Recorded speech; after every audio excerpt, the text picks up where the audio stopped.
Hey, it's Jordan with Status Coup. We are outside Delaney Hall ICE prison in Newark, New Jersey. This is one of the slew of massive ICE prisons owned by Geo Group, which is a for-profit prison operator that has ICE prisons all over the country. And we are here for a one-year anniversary of the protest movement that has been outside strong as immigrants are imprisoned in here on horrible conditions. One immigrant actually died in December inside, and there's been zero transparency about what happened. This tent, which we'll show you in a bit, has mutual aid. There are activists, protesters, loved ones here banging drums. There's food, etc. Kind of as a commemoration anniversary of the mutual aid and the activism and the protest that has gone on strong for over a year. You know, I think a lot of people kind of connect in their minds ICE to the gassing and the shooting and all that, but there's also a lot of solidarity and people coming together all over the country outside tents on weekends to show solidarity with immigrants in there. Even people come that don't have loved ones in there to show solidarity. Unfortunately, you do have a loved one in there, Gabriella. Your husband has been in there for 4 months. So tell me about how it started, when he got taken, when he got put in there, and you've been basically coming periodically, not just for updates on him, but others too. So he was taken when he was on a diaper run. So that morning, I forgot that we were running out of diapers, and later that night, the car didn't start, so he had to go walking. And they just took him. I didn't know about him until like 10:15 at night when I got a call from a prison jail number. And at that moment, like, my heart just like dropped because I already know what that's been like. He's already been through that before when he first came here. So, like, my heart just dropped. You came over here from Peru? Yes, 20 or so years ago, like 24 years ago. So you're a U.S. citizen. He came over here a few years ago. You have 2 children, and they basically just abducted him in the middle of the night. So he's been in there for 4 months. Tell me about, I mean, as best you know, how's the conditions? How is he treated? How are others treated? It's horrible. If the guard is not in a good mood, then they don't get medication. They don't go to the infirmary. They don't get good food. The food there is horrible. The food there, it's either uncooked or expired. It's just not a health condition for them. It's not a good one. They're in the rooms when there's like gas fumes, and it's just really bad. And I remember because my cameraman John covered, I think it was in June maybe, a big protest out here. Some prisoners escaped, and we learned that like the walls weren't up to code. They weren't allowing inspections, but basically they didn't have the proper walls, and people were packed like sardines. Yes. So there's about 400 people in each unit. They don't have any privacy because there's 10 people in each room, and they can't even socialize with other units. So you can't. So you're basically just stuck with the people you're in. Right. And talk to me about kind of are they getting recreation time to get some fresh air? Are they get to work out at all? Get to, some prisons have a library. Talk to me about just like, do they get any reprieve from imprisonment? No.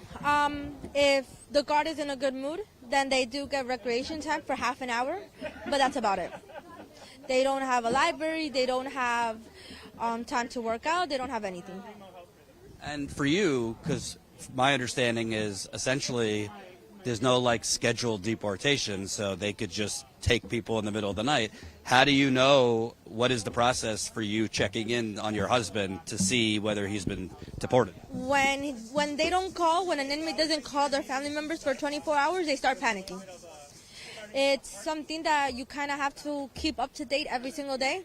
you have to have at least one phone call in the morning and one at night, just so that your family member doesn't have a heart attack, that you're getting deported or getting switched to a different facility.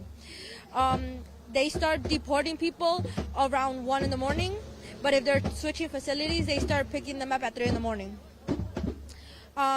They just tell you, pack up your stuff. They wake up everybody in the unit and they say, these are the names that we're using, and pack up your stuff, we're going. And they know it's either deportation or a different facility. And Delaney Hall, my understanding is it has a capacity over 1,000 beds. There's been periods where they're not even close to that in terms of detainees, and it's owned by Geo Group, who, I'll just give you the statistics. It's going to make you mad, but Geo Group last year, again, for-profit prison operator, last year they saw a staggering 695% increase. 695% increase in profit.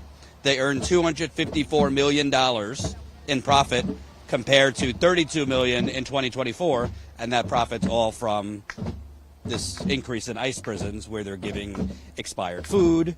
And I've heard stories, there's a hunger strike going on in Michigan right now of ICE prisoners where they give like one blanket, you have to pay for extra blankets, sweatshirts. They don't give out anything like that. You have to pay for them.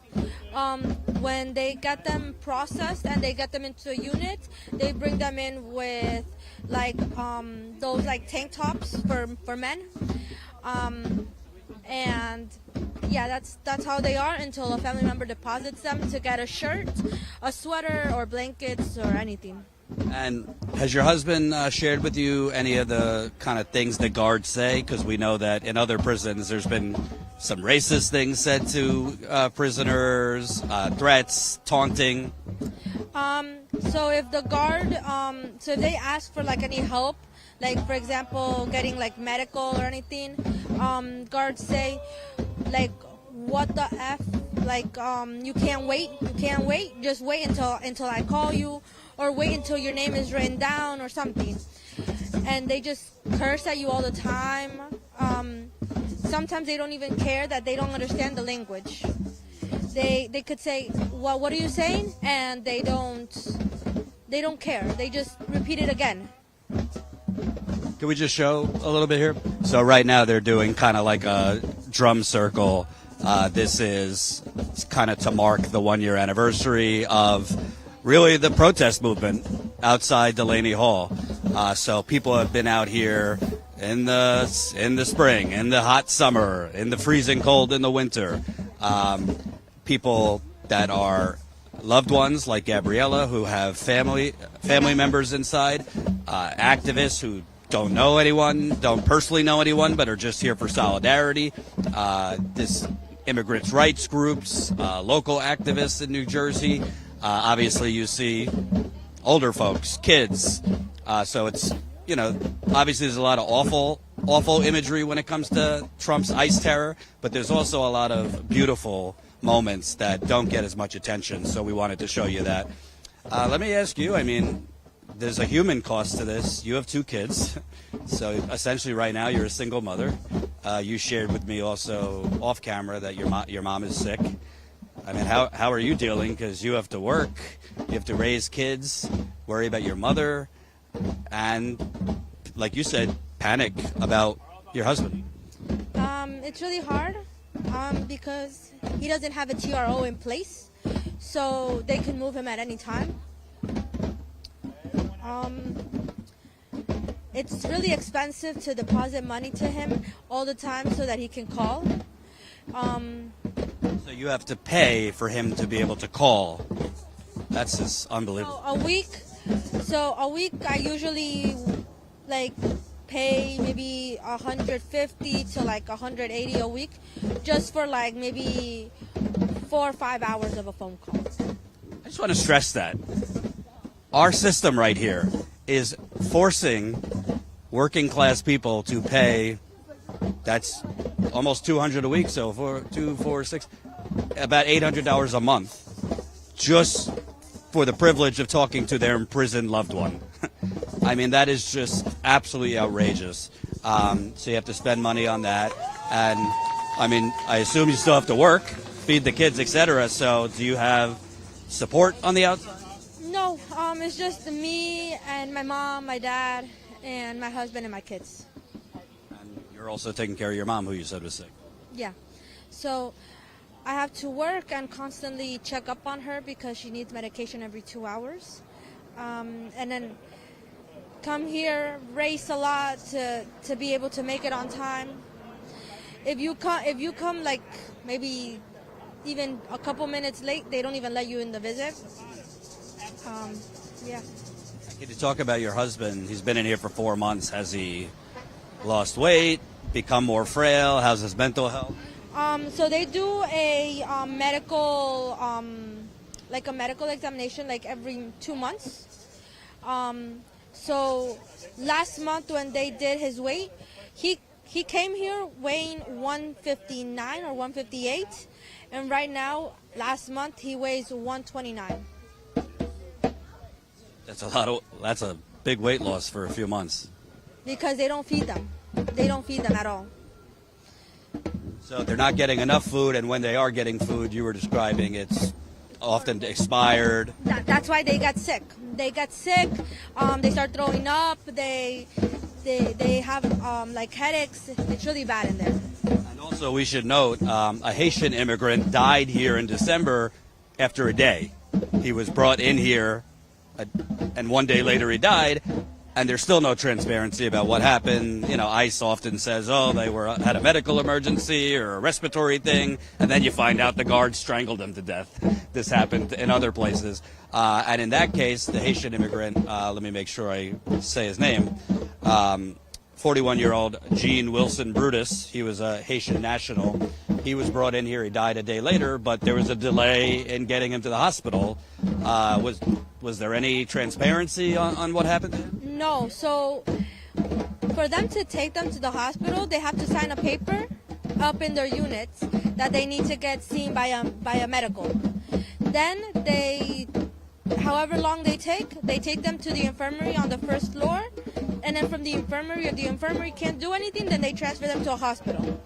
But just to get seen by the infirmary, it can take 1 day or it can take 1 month. My husband one time was sick with vomiting and headaches and almost fainting, and he didn't get seen by the infirmary for like 3 weeks. And he couldn't even like go down to the visits. Like I had to like buy him a lot of like electrolytes in the vending machines so that he can like get like some type of electrolytes in his system. But they don't take priority in medical. Do you feel like you're seeing enough action? Because I know that there's been Democratic lawmakers who have demanded to inspect inside. Obviously, the Newark mayor, Ras Baraka, was kind of infamously arrested outside here. But are you seeing enough action from local Democrats? No. So my county, we have Rob Menendez. He does a lot. He comes and does inspection and everything, but there's not action to getting them help, because majority of these people here, they don't have a criminal record. I'm not gonna lie that there's some people there that do have criminal records, but the majority don't. Like more than 75% of the families that come here went to their court visits, or they picked them up while they're driving their car and they stopped them. They don't have any criminal history, and they're still here. It would be amazing if some type of like Congress or something can help get the people who don't have criminal records released, because they don't deserve to be in there. They have no voice inside there. Even if you have a criminal record, you should be getting decent food. At least you should be getting decent food, because the Essex County Correctional Facility right next door, at least they have better food than they have here. They treat people here like they're animals. It's just really horrible conditions in here. The salad is dirty. The tuna is expired. The milk, sometimes people even complain that you have to eat the milk. Who eats milk? It's not like this company's poor. It's making billions in profit. It's making a lot of money, but they can't even provide them with decent food. And what does this say to you in this country right now? We're spending $2 billion a day on an illegal war, bombing Iran. We giving tax cuts. This president gave tax cuts to rich people, corporations. We're pouring money into surveillance companies, AI, and $75 billion went to ICE in Trump's bill. I mean, the priorities seem very twisted. Meanwhile, it's not just this prison, but areas like this are very underfunded, disinvestment. Is this the country you thought you were coming over to? No. It's very unconstitutional. It's very injustice. Trump says a lot that he wants to make America great again, but that's not what this is about. It's just about getting more money from the lower class to make the upper class gain more power. And it's not right, because America should be more about than just ripping families apart. Because it's not right that people don't have a voice, especially Hispanics or any country that's not America. There's people there from all types of countries, and you hear the heartbreaking stories that these people tell. It's just this is not what America should be about, and it's not. If you don't mind me asking, how are your children holding up? I'm sure they, miss their dad.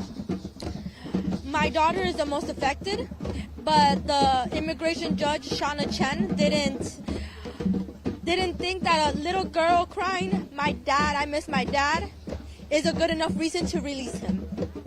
She says that anyone can say they miss their dad, but a 4-year-old girl is not a good enough reason to release an inmate.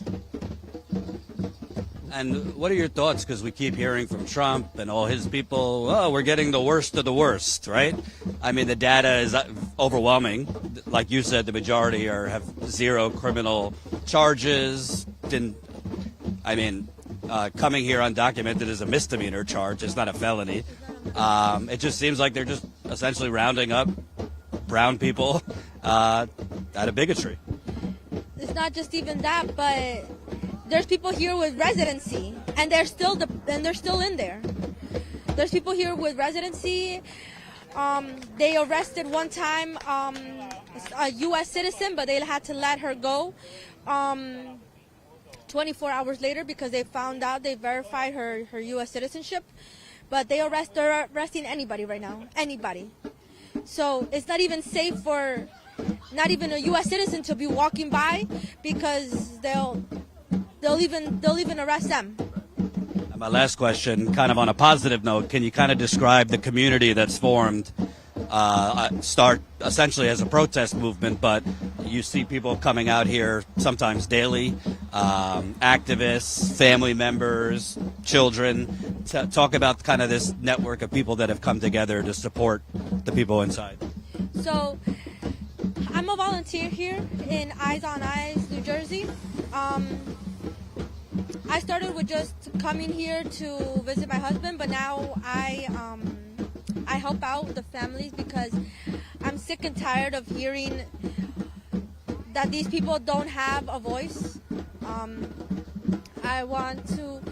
We help people with diapers, we help people with wipes, we help people with formula, with food, with clothes, because the first thing that they can't get past is the dress code.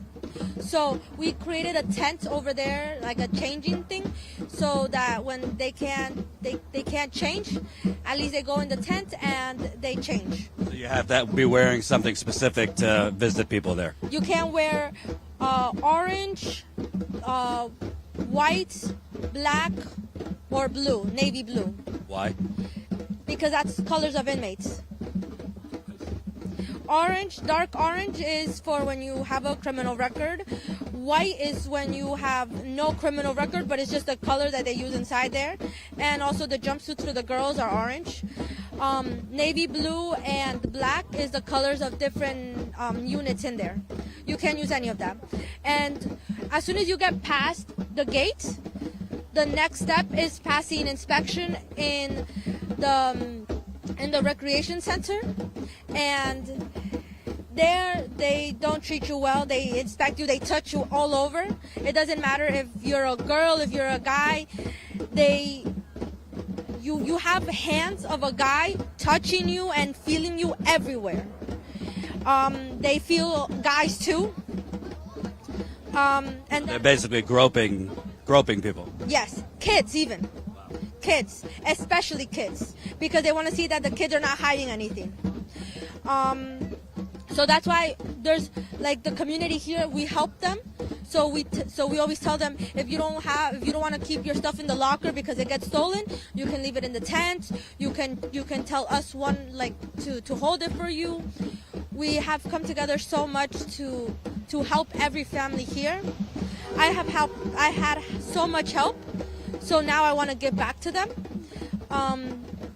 I visit other detainees, and I try to hear their stories to see if I can help them with a lawyer, to help them with getting their applications in order and everything, because I just hate seeing this. And they turn you down if children are wearing leggings.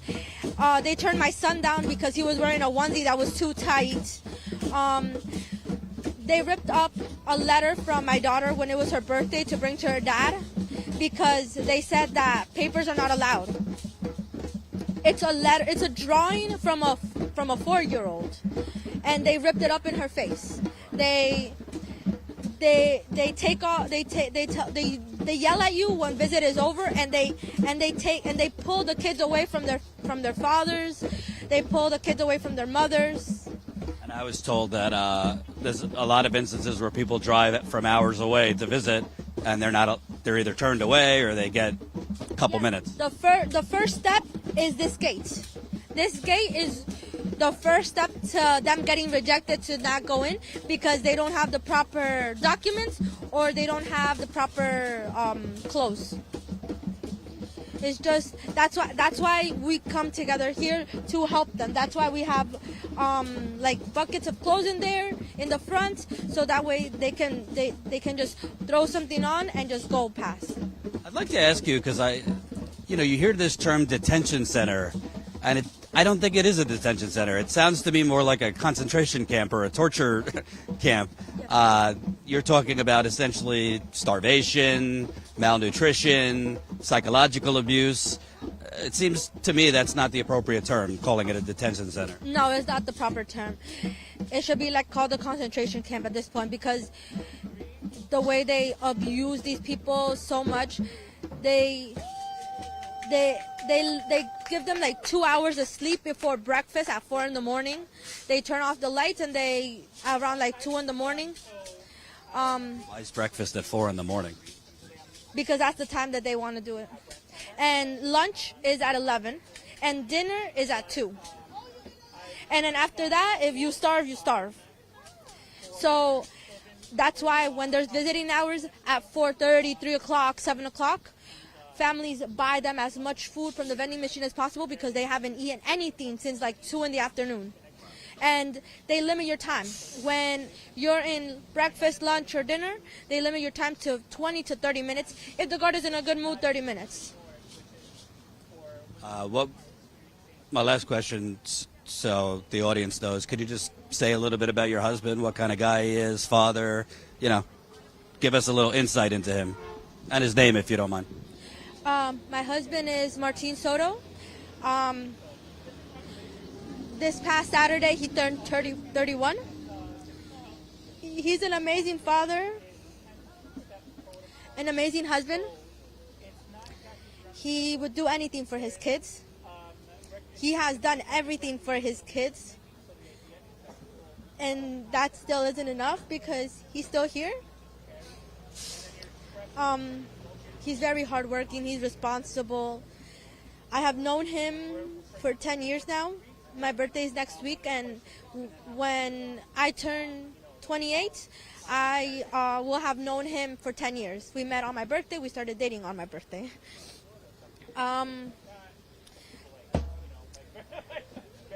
He doesn't deserve this. Majority of the people here don't. My husband is my first love and the father of my children, my best friend. I tell him everything. And it's just hard that I have to think that I could lose him. For no real reason. For no real reason. He was just, I spent the first month blaming myself for not going out myself to get diapers because, I don't know, I was overwhelmed that day, I guess, and I just sent him out for diapers. But it should have been me. I spent the first month tormenting myself, saying that it should have been me. It should have been me that would have went. I would have gotten released within 24 hours because I'm a U.S. citizen. But it was him, unfortunately. John, take this. I just want to exchange contact info.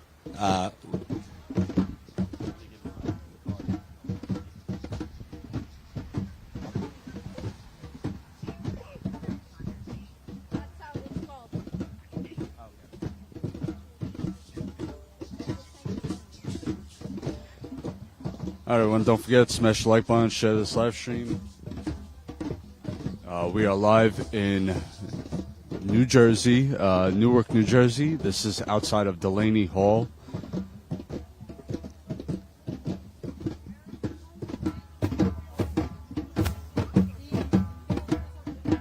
See if I can get Kathy over.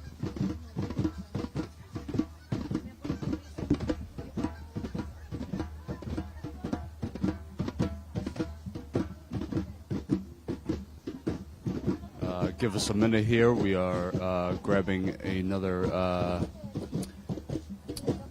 organizer here at this tent. Being to many of these concentration camps, so-called detention camps, I've seen these tents set up, these mutual aid tents set up. They had them outside Whipple in Minnesota. They had them outside Broadview in Chicago. Here, Delaney Hall, they had another mutual aid set up near Alligator Alcatraz in Miami. So you've seen a lot of these mutual aid tents popping up outside these concentration camps all over the country. So it's really amazing to see. But it's disappointing when you don't see any politicians, no lawmakers coming here, no government officials supporting or helping out, providing things that they need here. All right, Jordan's back. So Gabriella, who I just interviewed, is going to get a poster. Gabriella, who I just interviewed, is going to get a poster. It's a GoFundMe for inmates, her husband. So we're going to show you that. Then I'm going to interview some other people. But it's just heartbreaking is not even the term. I don't think that's strong enough to speak with people like this. I mean, I just think like I have a 1-year-old, a 3.5-year-old, and it's hard enough with two parents, with two kids. But to think about, she's 27 and essentially forced to be a single mother. Her mom is sick, so she's caring for her mom who's got cancer. She's caring for two kids who miss their dad. She's working and having to basically play telephone all day to find out if her husband is even still here. It's just torture on working people. Come on over. So let's show this sign here. My husband is detained in Delaney Hall. Please help me raise money. So that's him right there. And your two kids. Please help me raise money for his $50,000 bond. Hashtag free Martin. Hashtag close Delaney Hall. And that's the QR code to donate. Is there a link to the GoFundMe too? I can send it to you. So we'll post it. We'll post it in the description. So come back to this later. But yeah, I could tell what you said. He obviously loves his kids a lot. He does. He does so much for his kids. He came here because of his daughter. Because I gave birth. Let's switch because I don't want to block the. I don't want to block the QR code.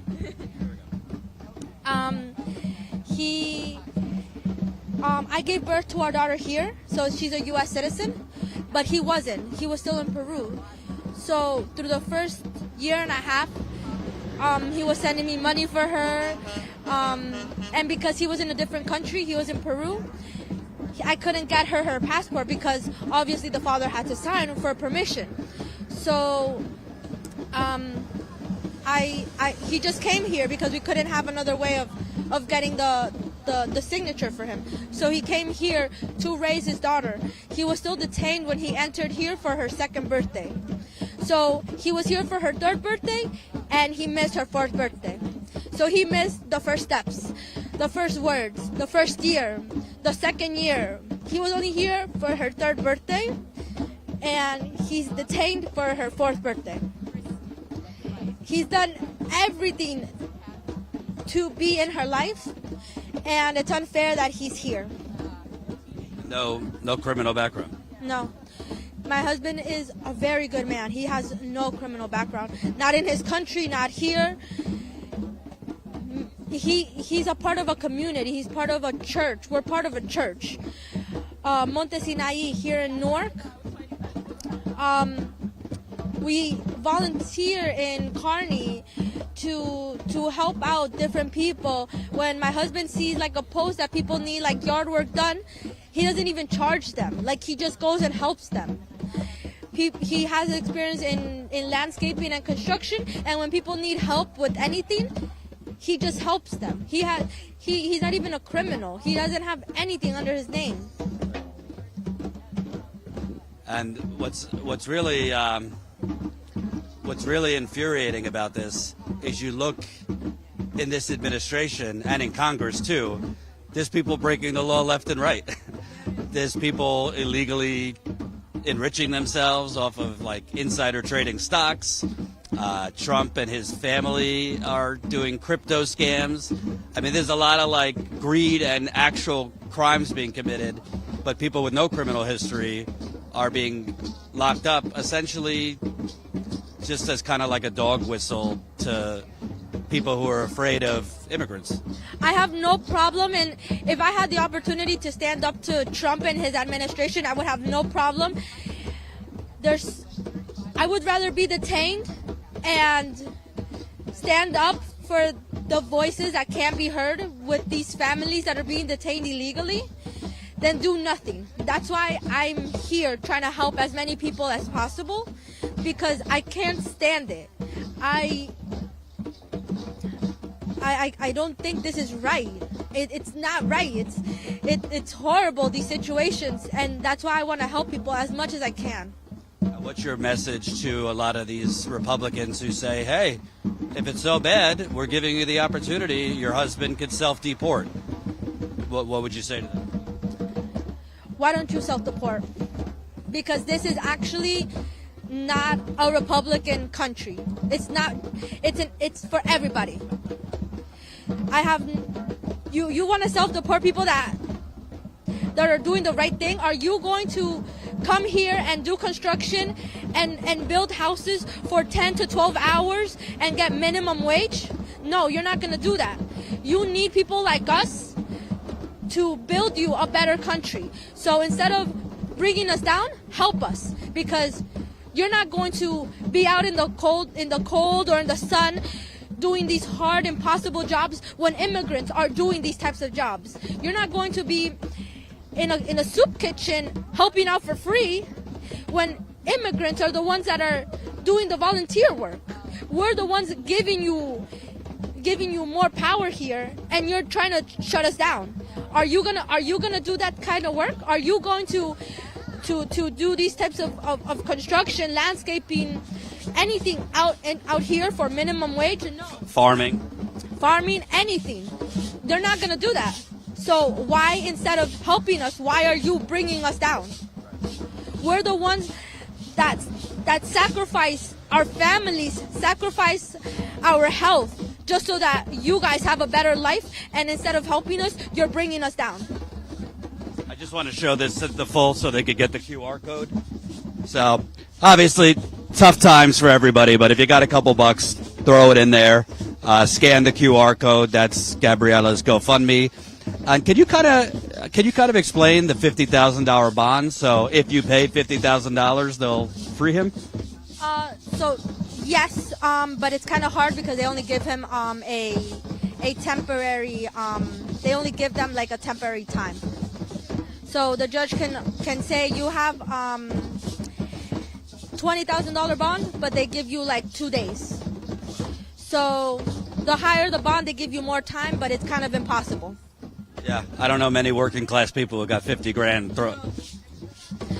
There was one person here that she's a mother of 3, and she had an $80,000 bond, and she had to come up with it in 3 weeks. And they just made an extension so that she can have more time, because all she raised was $10,000. The immigration judges here, like Joshua Hawks, who is a military judge, that the Trump administration brought into these detention facilities. Military judges they give you like pre-terminated deportations. And the other one, Shauna Chen, she gives high bonds, really high bonds, impossible bonds to even fulfill. She has one time, I think like in the past months, before my husband was detained, she gave somebody a $100,000 bond. And that person had a residency. Just to release him.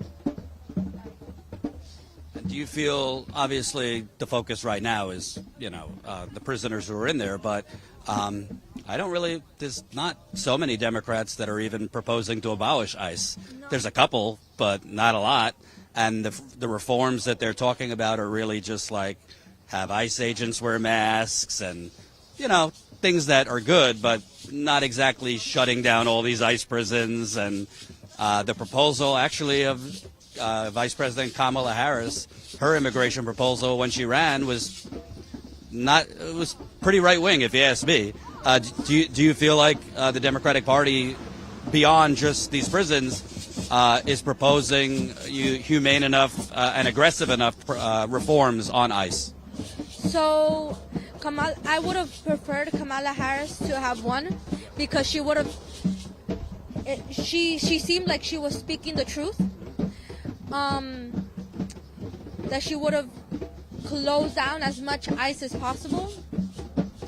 But as soon as I saw the ballot that Trump was in it, I knew he was going to find a way to win on his campaign, because just so many scams that are going on. He can sabotage the campaign. He has done it before. And it's just so sad, because he doesn't see the pain and suffering that he's putting people through. We need more Democrats that do change. But with the Trump administration that's so powerful, we don't have a voice. It's not like we can gather all Democrats and do something, because the Trump administration is so big. It's huge. And they have a higher voice than we do. But if we stand together, how we're trying, maybe we can do something, some type of change. Not a big change, but something. Well, tell your husband, if you speak with him again today, that at least his name is out there, because we're going to get this story out there. Martin Soto? Martin Soto, 31 years old. Thanks for talking to me. I appreciate it. I will put the link. Send me the link to the GoFundMe, and we'll put it in the video. Thank you so much. Absolutely. Thank you. It was a pleasure meeting you. Absolutely. Thank you. So they're still banging on drums here. Let's see if we could talk to some other folks. But I wanted to start, obviously, with somebody who has a loved one in there, and it's just let's just keep it real for a second. This is just a for-profit scam. This is not about immigration, folks. This is not about MAGA. I don't know how many people are watching anyway. It's Saturday morning. I don't even think we had a notification. So if you're watching, please smash the like button. We'll cut this up into shorter clips to kind of get it out there more, because I doubt we have that many people watching. But MAGA, come on. You think it's about immigration? This for-profit prison group, GEO Group, okay, has 90 hellholes in America and around the world. They made a 695% increase on profit. Let's just round it to 700. A 700% increase on profit. They made $254 million in profit last year, giving expired food, making prisoners not drink, eat milk. I don't even know how you eat milk. You have to pay $200 a week almost for the privilege of talking to your imprisoned loved one on the phone. This is a complete scam. That's what we would call it in other countries, to enrich for-profit prison operators and the surveillance state, who has contracts with ICE, Palantir, who, I mean, we could do a whole goddamn live stream just on Palantir. Let me give you some other info before we talk to some other folks. GEO Group got a $1 billion, with a B, a $1 billion contract to run this hellhole over 15 years. So they're making bank over the next 15 years. And this is it's federal. So as much as I like crapping on the Democrats, and there's plenty of reason to crap on Democrats and Republicans too, there's not much the Democrats could do when this is a federal prison, and GEO Group is running it with a $1 billion contract for 15 years. There's 1,000 beds, but they have illegally operated with more than 1,000 beds. 41-year-old Gene Wilson Brutus died here a day after being imprisoned. That was in December. He was a Haitian national. We still haven't found out what actually happened. I don't know. You come in alive, a day later you're dead. Doesn't seem so natural to me. So that's some of the stats. Let me see if I can speak with some other folks. Yeah. Smash the like button, share this live stream. We have covered Delaney Hall before. John was out here last year for a big protest the same night that prisoners actually escaped. And we found out after the fact that the building was not up to code, and that's why they escaped, because there was basically fake walls. So John was out here that night. We're covering a hunger strike that's still ongoing at a Michigan ICE prison. That's North Lake Detention Center. That's the biggest ICE prison in the Midwest. Last I checked, there were a little over 200 male prisoners on hunger strike there.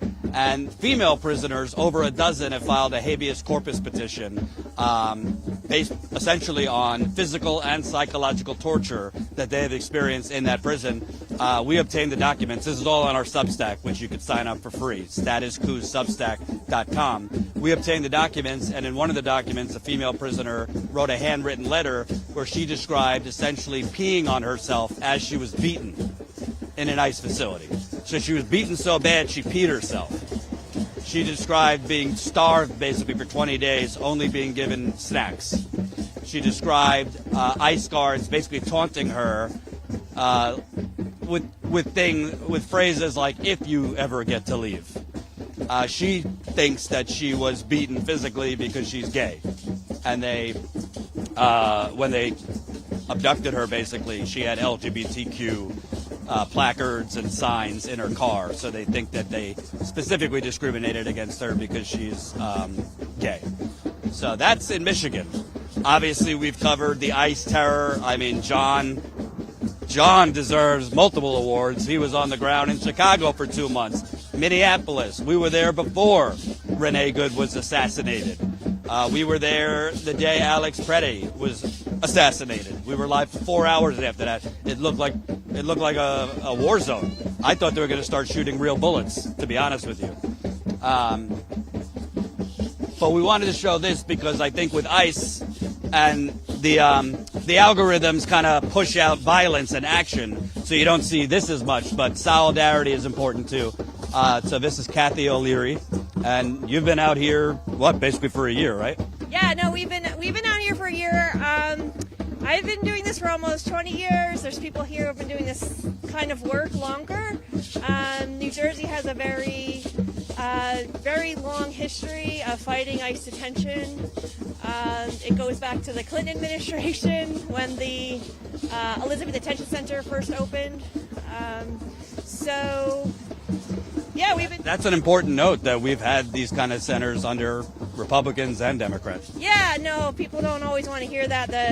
The popular narrative is this is, if we just get rid of Trump, this will go away. But, we've seen this place was last opened as an ICE detention facility and was holding 600 people for ICE under Obama. So we're very familiar with Democrats who support more money for enforcement, right? Like right now, we're talking about the billions of dollars that ICE is getting, but we got to this place because Democrats and Republicans alike continue to give more and more money to ICE and continue to make it harder and harder for people to come here legally and to punish people who really are trying to do things by the rules and just get caught up in a snag somehow. I was just saying, beyond the inhumanity of it, this just seems like a giant for-profit scam to me. Gabriella was describing, they're basically being given expired food, like eating milk. She's got to pay almost $200 a week just to talk to her husband on the phone. And this company, Geo Group, made $254 million in profit last year. Doesn't seem like it's about deportation to me. It seems like it's about imprisonment. Yes, it is, and it's it's not just the ICE detention that we should be talking about either. This is a for-profit prison company that profits off of people who are in ICE detention, but also profits off of people who have been criminally charged and criminally convicted.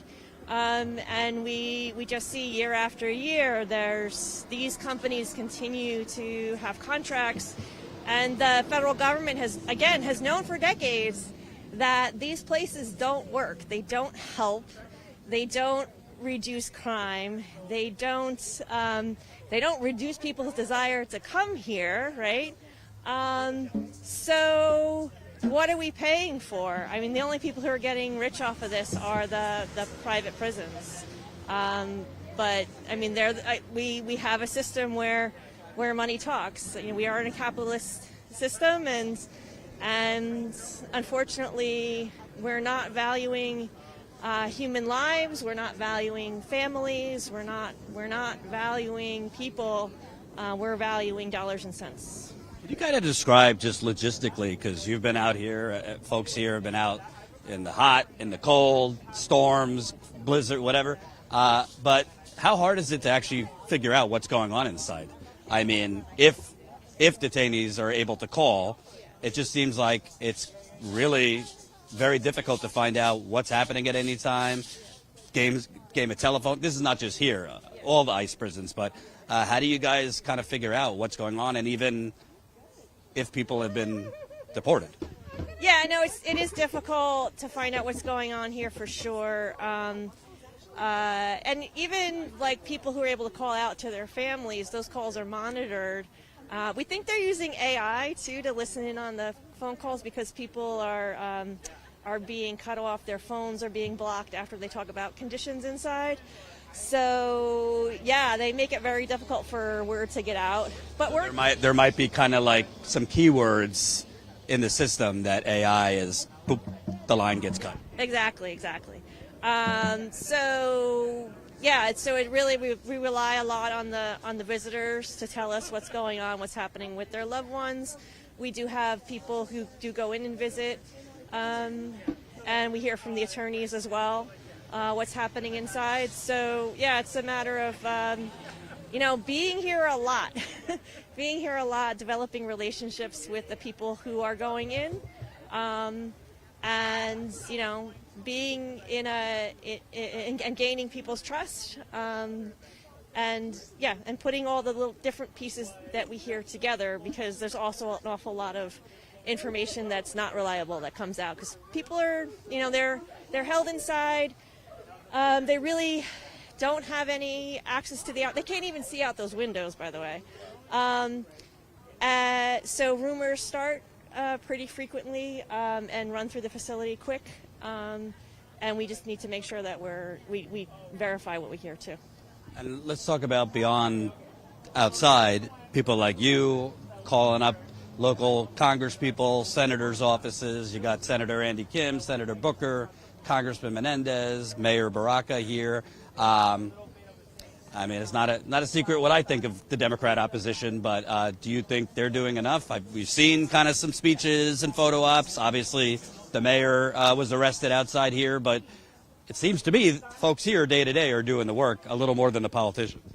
Yeah, we really need, what's going to happen right now, what's going to make a difference for people inside is for the politicians to come here and do casework, to take on, Gabby's here with her husband, to talk to Gabby, to find out how they can get involved with his case.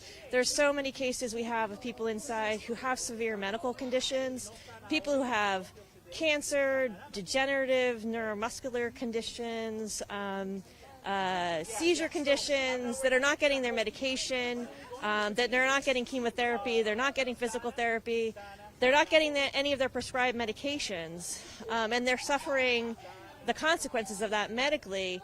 And it sounds to me like they're lucky to even be seen by medics routinely. Yeah, it's difficult for them to get medical care. Everything goes through the tablets inside. They have to request a sick call through the tablets, and they might only have 3 tablets for an entire unit, and there could be 120 to 180 people in a unit. So it becomes difficult for them to even request it, let alone get it. And it seems to be a practice of this facility and many other facilities to just deny people their prescribed medication for weeks or months at a time. And we have had people who had seizure conditions, one who suffered a grand mal seizure while he was inside because he was denied his seizure medication. So we need the legislators to come here to find out who is in dire need of particularly medical care, and to do some oversight on that specifically. They come in and they walk through the facility, they say, oh, this looks terrible, but that really doesn't move the needle for anybody. They might get better food for a couple of days, the place might be a little bit cleaner for a couple of days, but the things that are really going to change their life, the people who are held here too, they shouldn't be here. We had a man who was a legal permanent resident who spent 6 weeks inside before he was released, and that's actually kind of common. So those are the things we need the legislators to really dig in and go deep and work on these individual cases to help people get out. And also, you had Gene Brutus died in December. We still don't really have actual answers on what happened, and he was only here for a day. So you walk in alive, and a day later. So it seems like that should be a demand for answers and investigation. Yeah, folks have been really quiet about that particular case, and I don't know why that is. We were here the night he was taken out in the ambulance. We had somebody inside who heard the emergency call go out over the radios. They said it was a seizure. They've told the family several different stories about how he died. The press release that ICE issued said it was a heart condition. I don't think the autopsy bore that out. But I don't know how much support the family has gotten from the legislators either, in terms of doing the investigation to find out why this man died. He's not the first person to die inside of Delaney Hall. It was a halfway house since about the year 2000, and 2 other men died inside of here as well. Could you talk about also, I mean, Gabriella was describing judges are giving $50,000 bonds. You got like a couple weeks. A working class person might not have $5,000, let alone $50,000. She told me about a $100,000 bond to one. I mean, they're basically giving unattainable financial measurements to get out of here, which again goes to the for-profit mechanism here.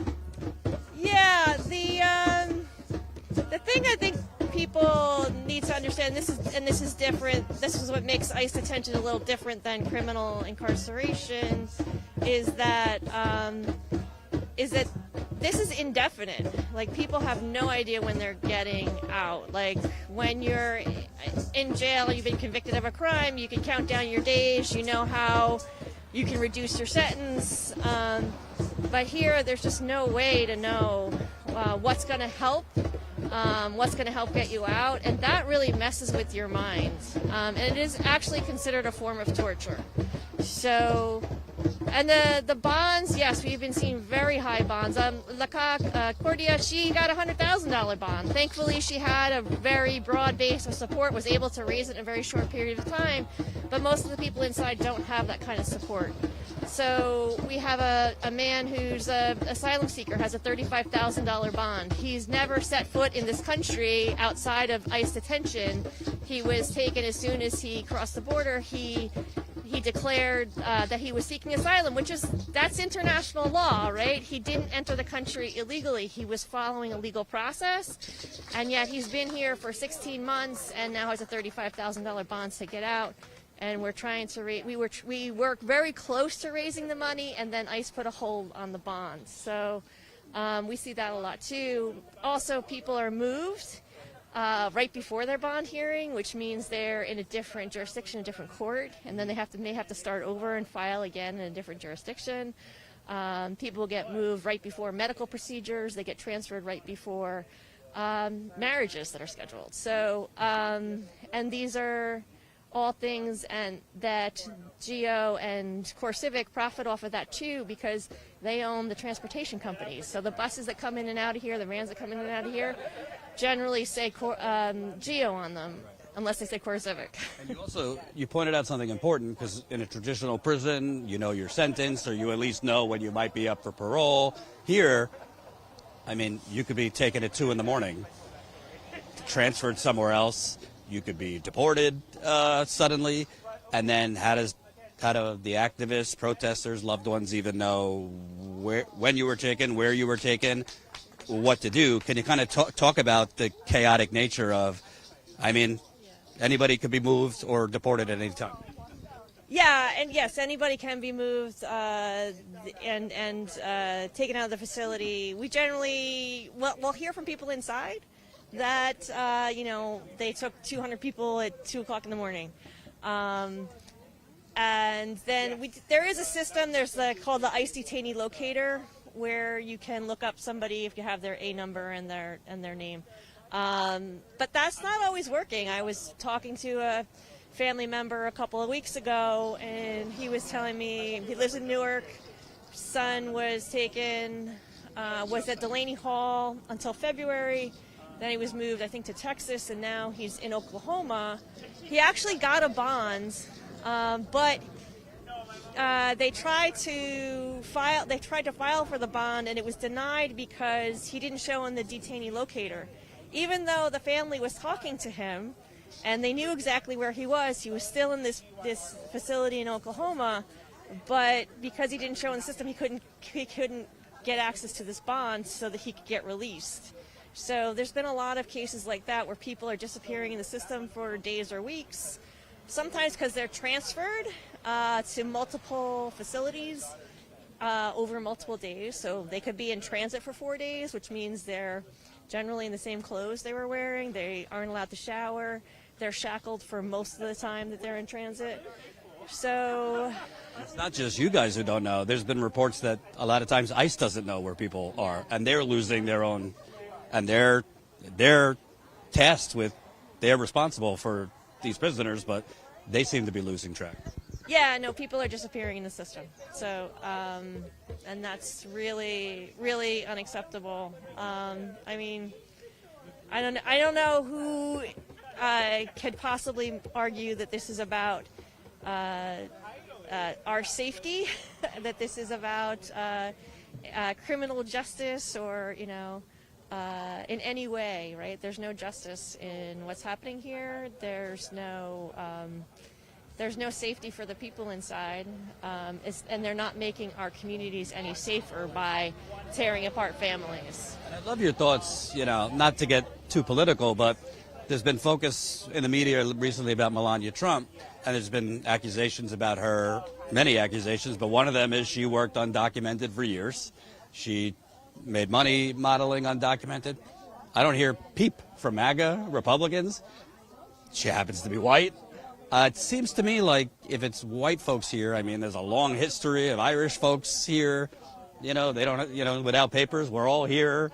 We didn't bring papers here. Frankly, we stole all of his land. If you want to get technical about it, this is native land. So it just seems to me this is not really about immigration per se as it is about color and demographic changes in America. Yeah, so we start off every we do a prayer service here every Sunday, and we start off every prayer service with a land acknowledgement, acknowledging the fact that we are standing on stolen land, that our ancestors not only stole this land, but we turned it into the industrial wasteland that you see here now. So we ask forgiveness for that. But yeah, so that idea that we should come here the right way is kind of is lost on people like me who are only a couple of generations away from our immigrant roots, because the right way up until the 1920s was just show up. So that's kind of disingenuous of an argument to begin with. But the other thing, we can probably thank President Trump for at least being honest about what our immigration detention system is about. It really is about trying to maintain power for a certain segment of the population, and the Great Replacement Theory is exactly what their policy is, right? They really do want to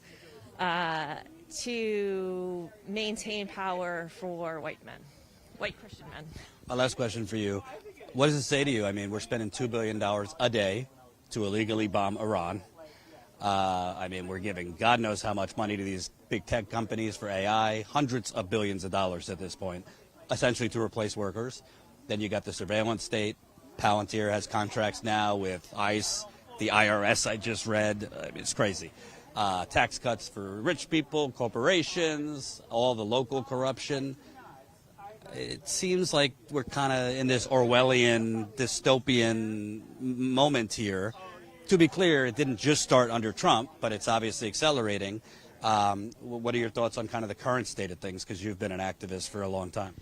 Yeah, and it's interesting all the intersections that you can see here of all those issues that you just mentioned.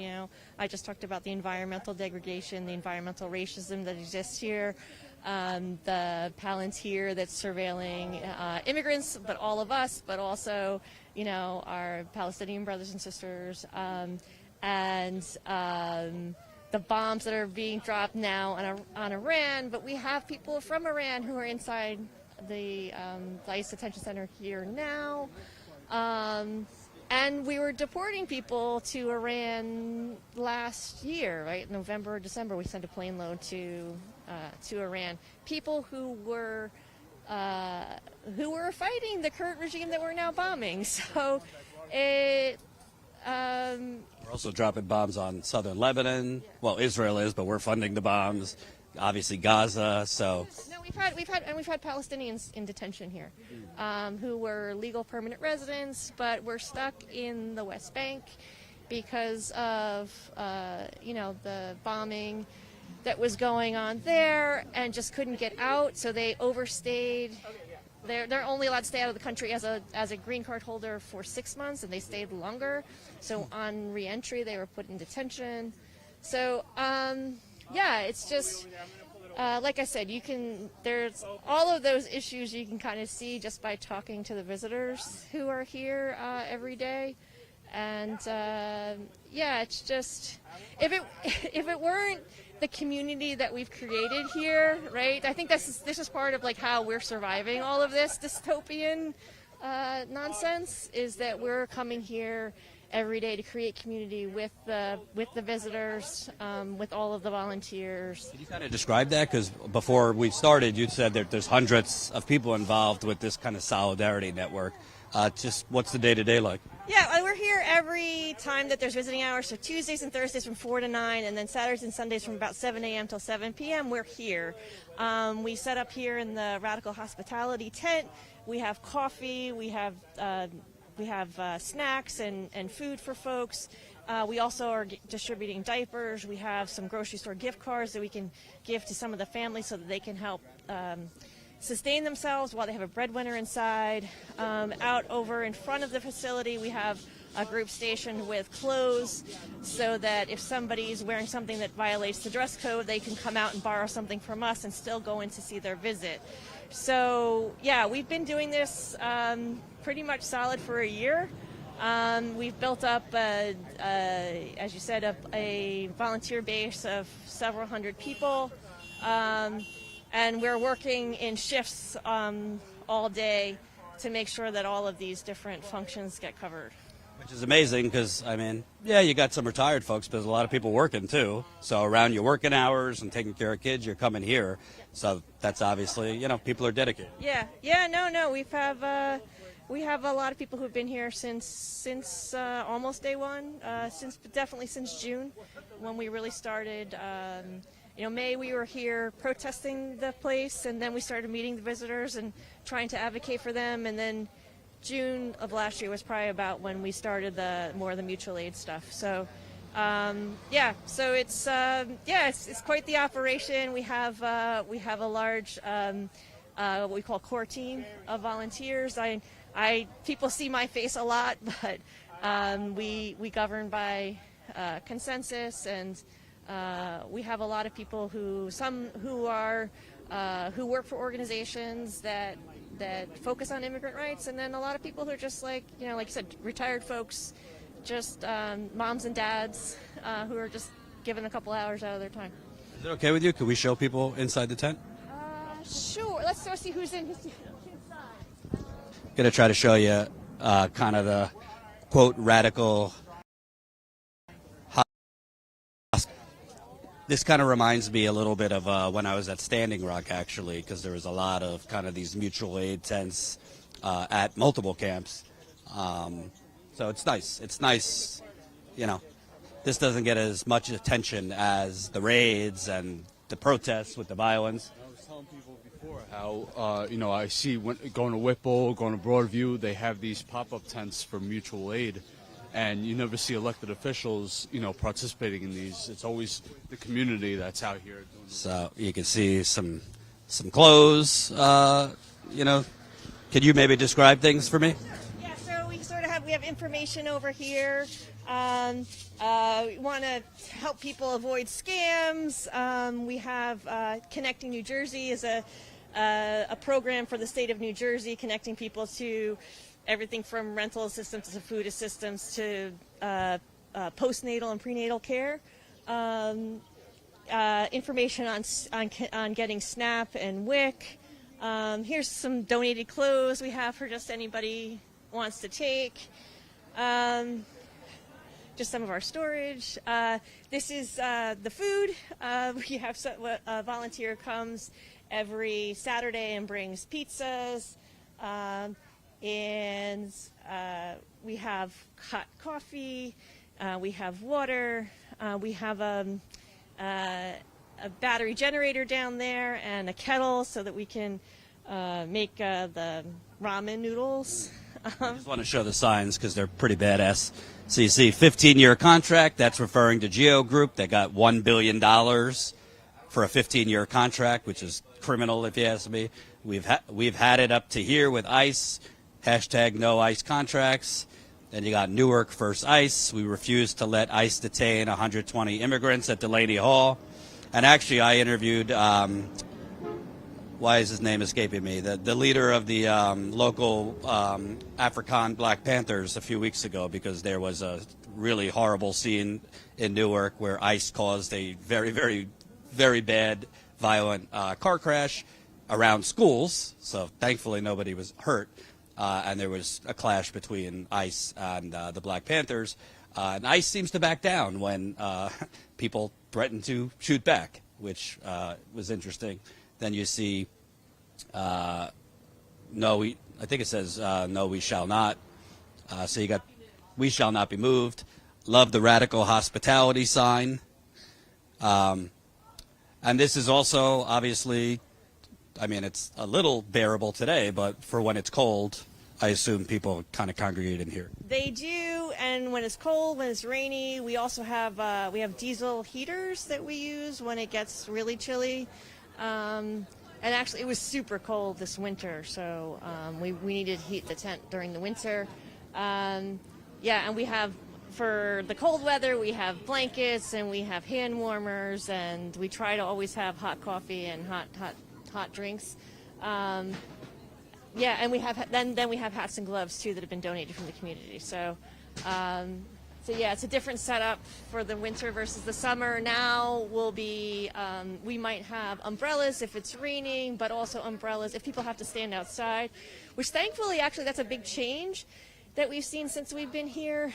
It used to be that people had to stand in the driveway for hours and hours, and now they're actually taking people into the gym and letting them wait in there. So that's a huge change, and a big change for the visitors. It's much more bearable. I also want to note just the practical benefit of some of this.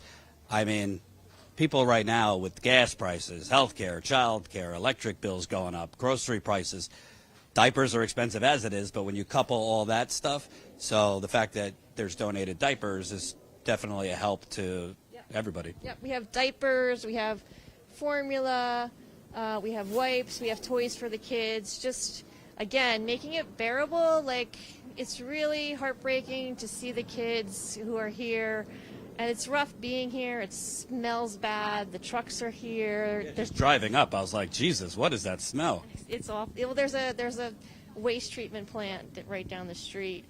There's a fat rendering plant. There's a recycling plant with a garbage train that goes across the street. So it's really pretty awful. Really smells pretty awful here.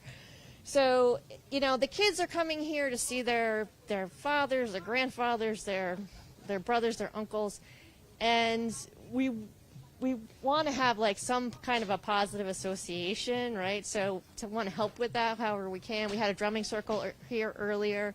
We're going to start an art making session a little bit, and then we always have the toys here for them. So so a little bit of joy in the middle of this, and joy is resistance. And for you personally, I mean, this is not the only thing you've been involved with. You've been an activist for a while, but specifically, what kind of drives you to? The visitors are coming out. I really don't want to get them on film. Okay, so cool. We can go back out. Yeah, we'll do that. So there's some visitors coming. We don't want to get them on film, so hold on. Hang on a second. Boop, boop, boop.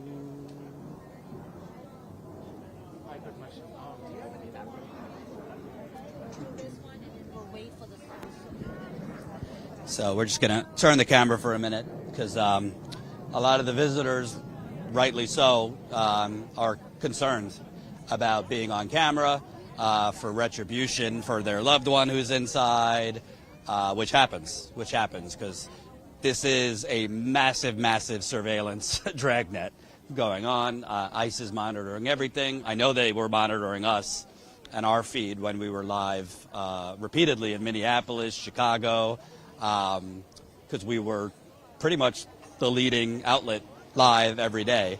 And at points we were live to some of our live streams. We had 30,000 people watching live, and the clips were going viral. So they monitor us, and they monitor even local media. So that's why we're kind of being careful about who we show. But I want to try to get one more interview before we go.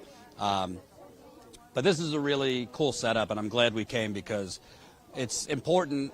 This story with ICE, I think, is mainly told through the horror, the terror, the illegal abductions, the streets that look like war zones, and all that's important. And, of course, we've shown that and more.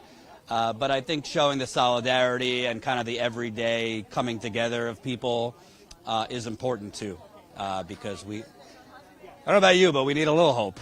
We need a little positivity in dark dystopian times.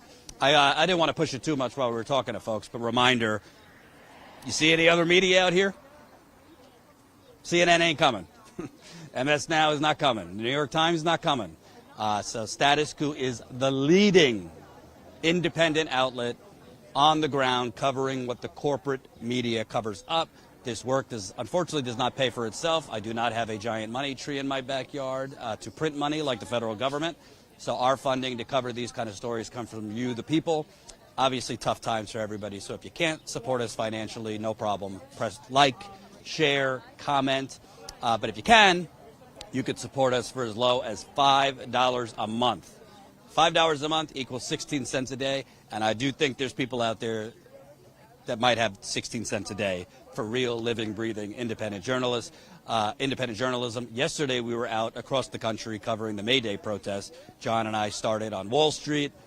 We covered protesters chaining themselves to entrances to try and block Wall Street.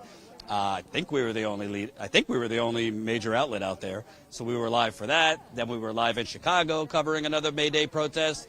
Then we were back in New York covering another May Day protest. And then we carried independent journalist Andrew Mercado's protest in Minneapolis. So we were across the country, 4 live streams. All this costs a lot of money. These are not the stories that go viral. These are not the stories that are sexy. You know, it's not, I would make a lot more money if I just put like Joe Rogan or Ben Shapiro in a headline and did something. That's kind of the stuff that YouTube pushes. Or these days, Hassan Piker. That's the big one. So kind of algorithms push more, I would say, infotainment and controversy and sensationalism, but like real substantive, living, breathing, independent journalism is not the stuff that YouTube, X, Insta, TikTok push. But that's why it's so important to fund it. So the more funding we have, small dollar memberships, we don't have to worry about, hey, you know, we're down on views this month or we're down on revenue from YouTube this month because we have that stable money coming in from viewers. And as a member, you get some perks. We do a monthly members call with our members through kind of like a similar to Zoom. So that's a monthly members call we do. We do some behind the scenes content with members, and you get discounts in our store. I'm going to give the mic to John. I'm going to try to get one more person over here before we wrap up.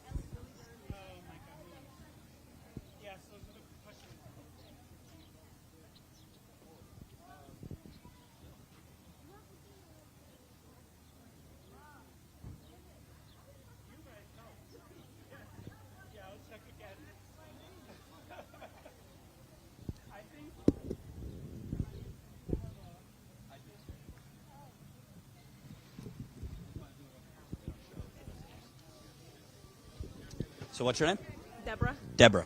So Deborah, tell me, because we were just talking briefly and you said if you knew what ICE did to me, what happened with you? So on March 26th, I was on my way to a court hearing. On my way to the court hearing, I left the courthouse. I have been a target. I've been with Cosecha and another organization volunteering, and I've been a part of the big, support. I support the community.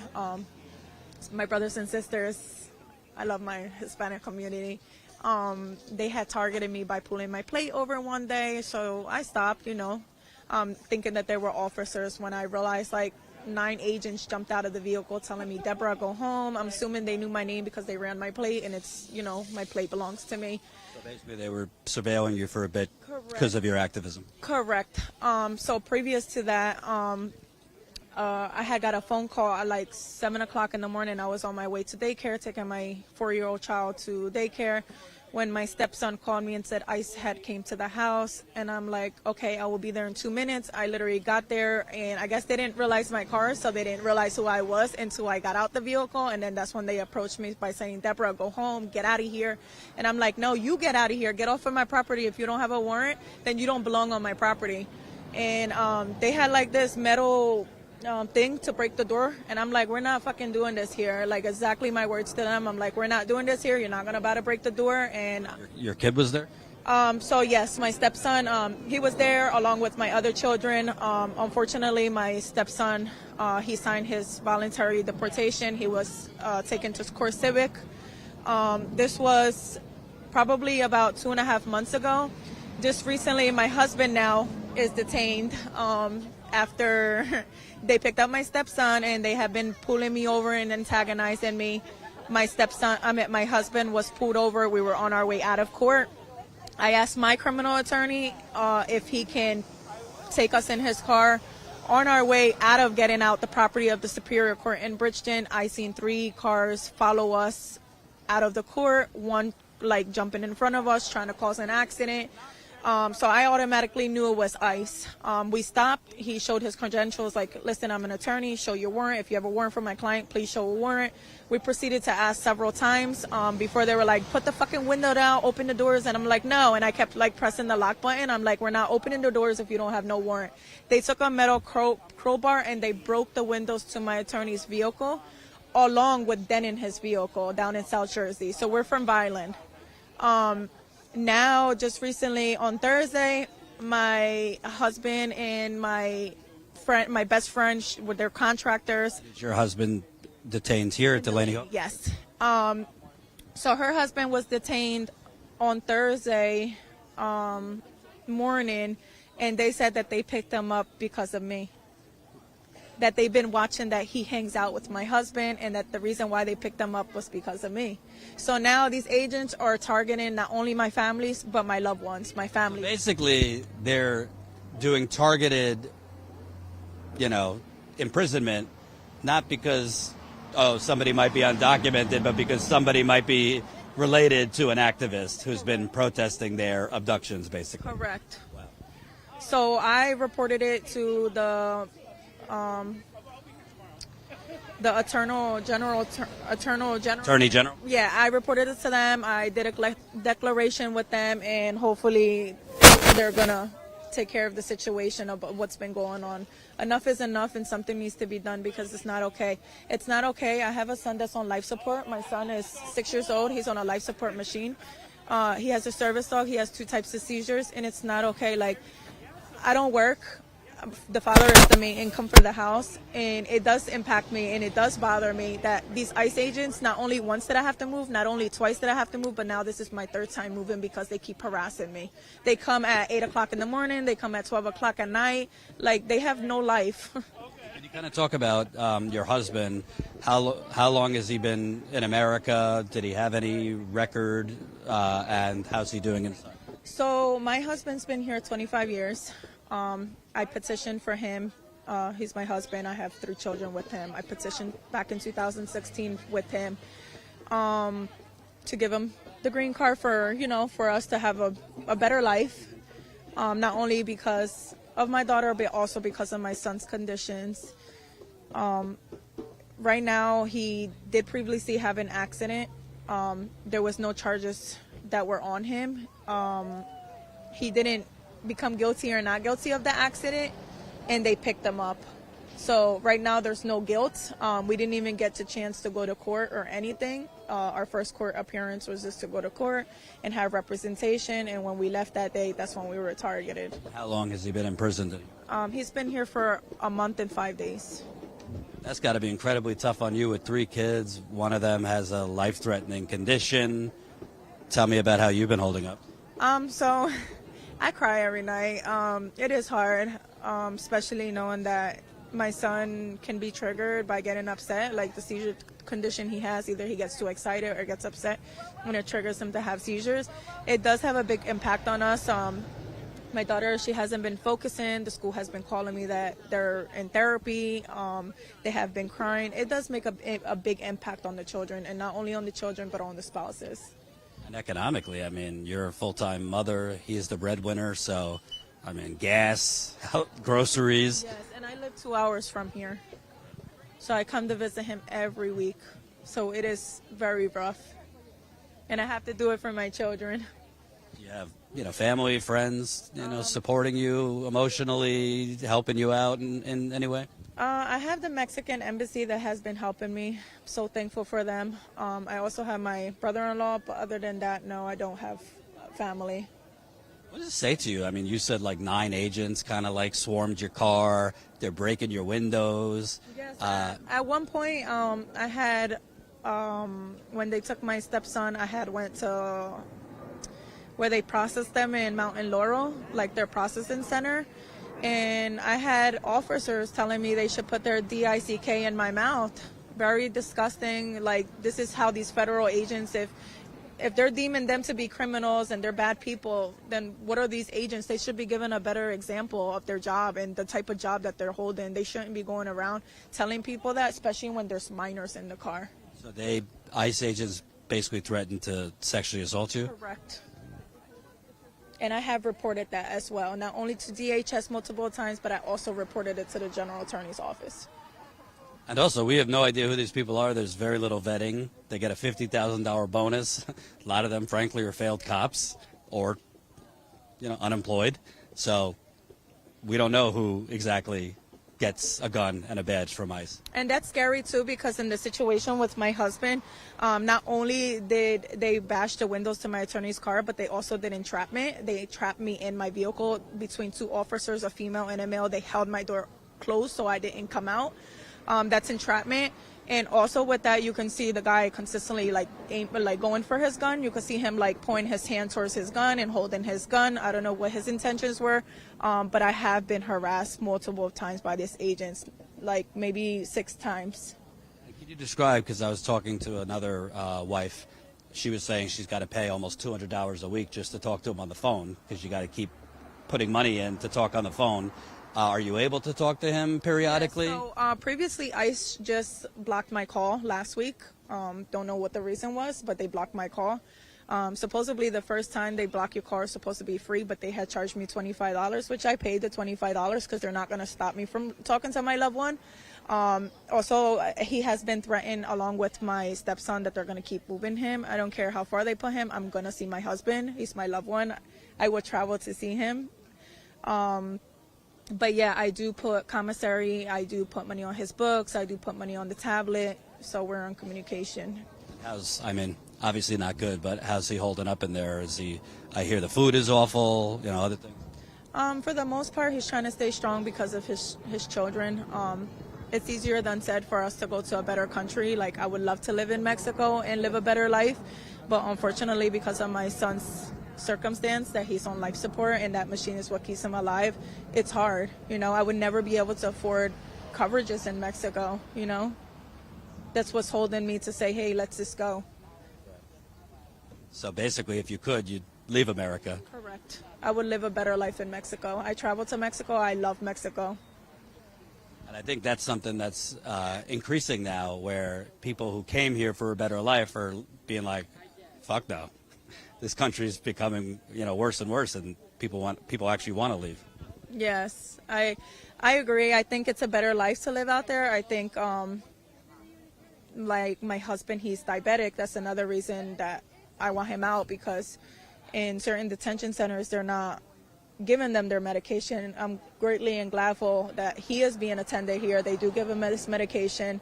His sugar does drop. It does go very high. It's normal because he's locked up. He's not used to being locked up. He's a guy that's been working and providing for his family for over 9 years for his daughter. He's been in this country 25 years. We have paid taxes since 2007. He entered the country. He's been paying taxes to present. He's never owed taxes. He's been employed. A guy that has very good morals. He's put out thousands of fires for his company. He's helped the fire department to help and move materials in order for them to get in. And this is who Trump calls the worst of the worst. Right. You mentioned your stepson also have been detained. Correct. Can you tell me more about that? Which is my husband's son. So When I have been protesting, I have a video, which I also submitted to the Attorney General's office, and it says, don't be surprised when I come knocking at your house with a warrant, he told me, the officer. Another officer told me that they were going to come pick up my husband and pick up my loved ones. So not only did they show what they did, but they also have threatened me. Is this happening to other kind of activists, protesters, people in the immigration community, that they kind of monitor you guys, surveil you, retaliate? So I did see it with a previous friend. With a previous friend, I did see that they were targeting her and her family. And her, just recently down in South Jersey, there was a situation where a guy had crashed into ICE vehicles because he was like, enough is enough. They have been targeting people. People do get tired. We all come from a family. We all come from alive. We all deserve to have a better future as well. But I feel like they have been targeting me mainly. Like, I've been that main target. They have pulled me over. They have came to my house not once, not twice, this is not the third time.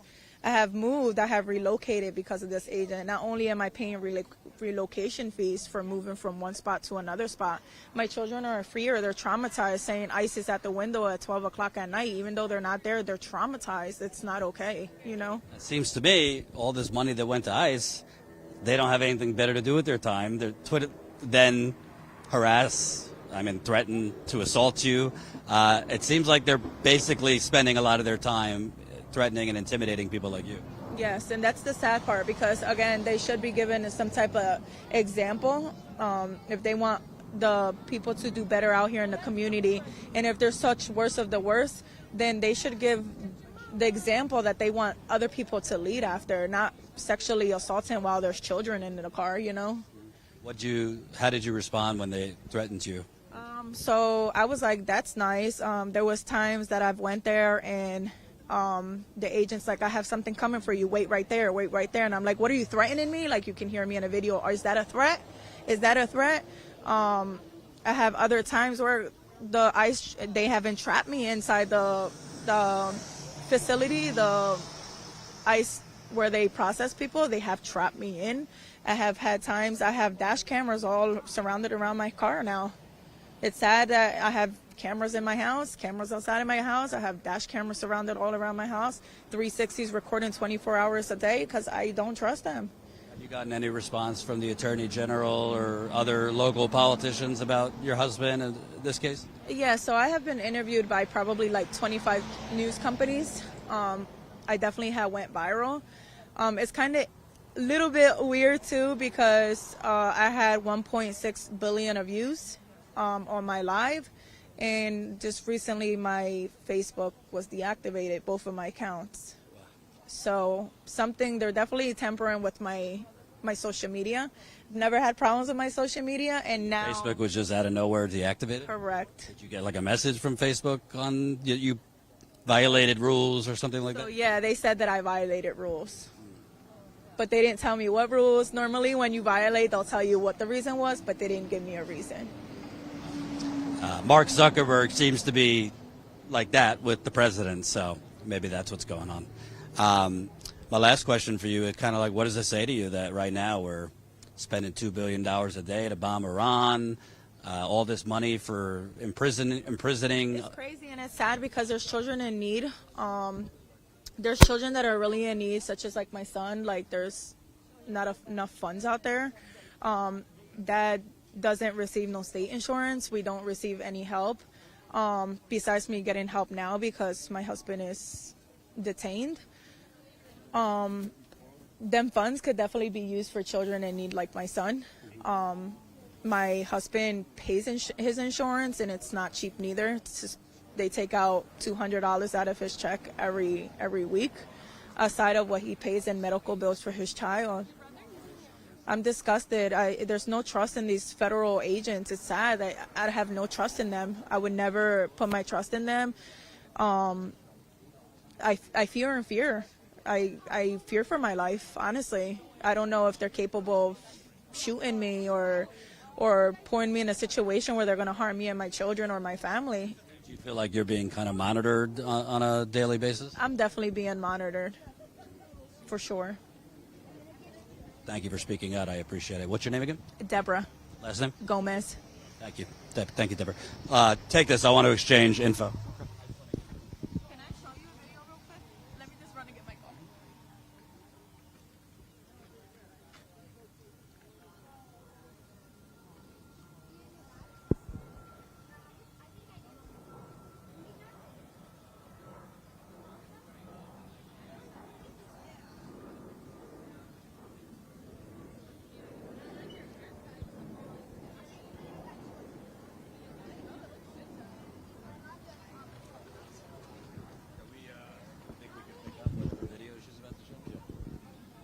So Deborah's coming back here. I want to show whatever video she's going to show me, I assume, of some of the violence ISIS perpetrator. So this is the Attorney General, the conversation I've had with them.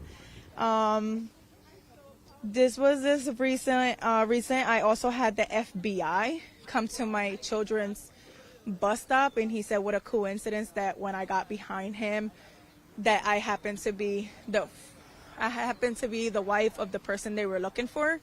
An FBI agent was FBI looking for your husband while he was in there? Before they were able to get him. So previous to them detaining him, they have came to his job. They have came to his house. They have came to multiple places looking for him. And unfortunately, where he works is private property. They cannot go in there without a warrant. So they haven't been able to go, but they have been waiting outside. So yeah, they have been targeting us. So recently they had the FBI. Your husband like robbing banks? Why would the FBI be tracked? I have no clue. He's been here for 25 years. Other than the accident he had, he didn't kill anybody. He's never molested nobody. He's never jeopardized anybody's life in danger to hurt somebody. He has never had domestic violence. I don't know why they're involved, but yes, the FBI did come, which is the U.S. Department of Justice Federal Bureau of Investigation. This is the guy's name. He is from Newark. He said that he didn't care where we spoke to him, that he was willing to speak with us anywhere, which I knew it was a setup because every time I was like, I've seen you somewhere. And he's like, I don't know where. And I'm like, with ICE. And he was like, I swear I'm not with ICE. And I'm like, yeah. You're with ICE. Like, he had this little smirk on his face that told me don't trust him. I've never been in trouble with the law, other than, a traffic ticket. Other than that, there's no reason for the FBI to look for nor me nor my husband. This is a video where they have pulled me over. Yeah, that's why you're just doing circles. Going in circles. Here, I'm going to record them because I'm going to report you guys. You guys went to my residence, not once, but twice. Yes, you did. Yes, you did. Yes, you did. This is when they took my stepson. I hope you know that. And we see when you pulled up, too. I have cameras. This is where he tells me. And then you circled around twice. So he's telling you, what is he telling you right now? Listen. Why don't you smile? Why don't you smile? Exactly. Smile. Why don't you take your mask down? No shame? No shame? No shame? Put your mask down. Put your mask down. When I come knocking at your house with a warrant, don't be surprised. So he's threatened me. Seems like he was getting enjoyment. Yes. This is a car where I have in front of me and one in back of me where they have came to my residence. This is my first residence that I moved to. This is when they took my stepson.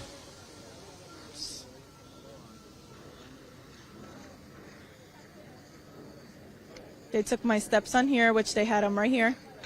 At first I thought they had my husband, but it was my stepson they had. That's my son.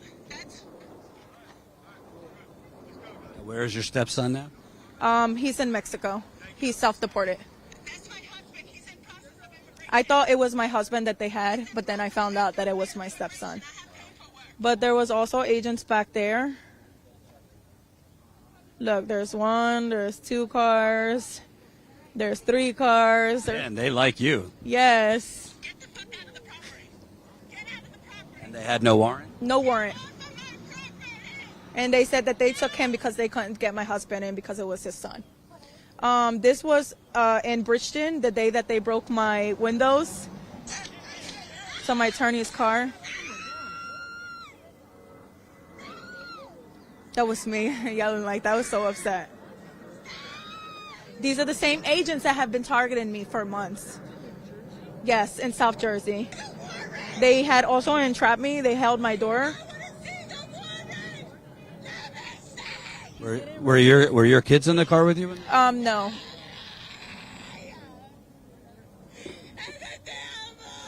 He didn't resist. He cooperated with them. That's your husband they took. Yes.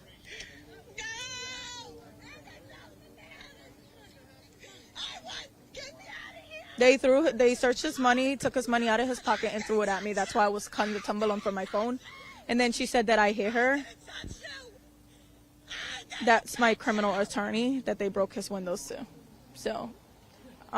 So yeah, this is where they have pulled me over.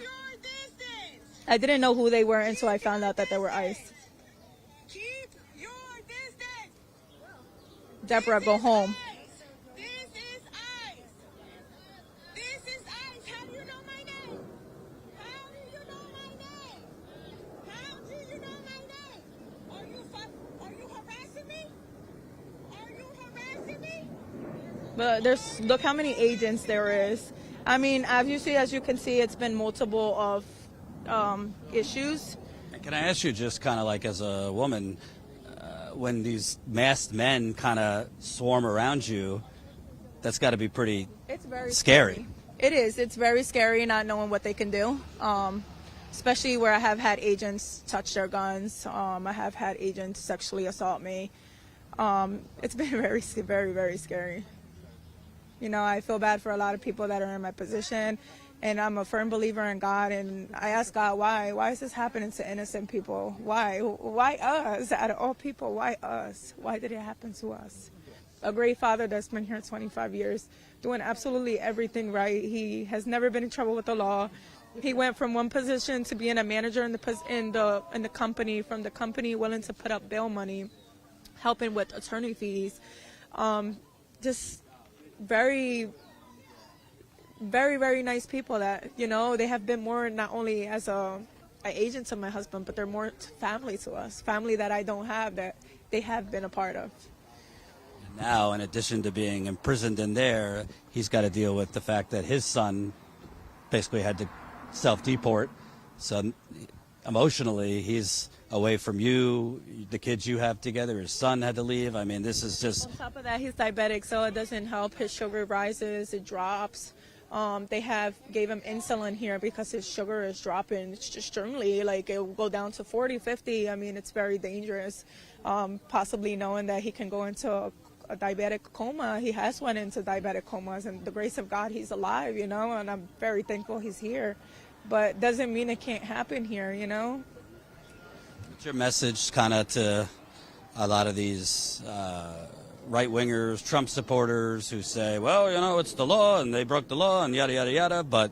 I have had people tell me, well, he came here illegally. I have had people say, well, if he would have just opened the door and cooperated, like, put yourself in our positions. Would you open your door if you see masked agents? Would you open your door? And if a cop pulled you over and they said you have drugs in your car, you would want to see a warrant. Absolutely, you would want to see a warrant. You wouldn't just have them open your door and search your vehicle. So what any difference is that from us?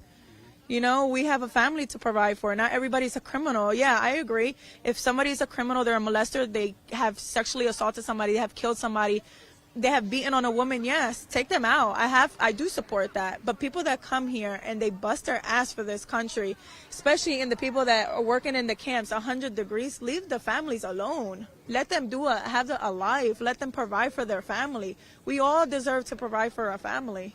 Everybody deserves to provide for a family. How are you holding up? I mean, you seem like a strong woman, but you're human. You have 3 kids. That's several full-time jobs. You're trying to, you know, get in touch with him every day. I mean, do you have enough support? Kind of, you said you cry every day, but talk to me about how you're doing. I try to keep strong, especially for my children. That's what keeps me very motivated. He calls me every day. He tells me, babe, like, stay strong. Like, you're a strong woman. I've been through a lot in life. Like, I was adopted. Last year I almost died because I went septic, because I had my son.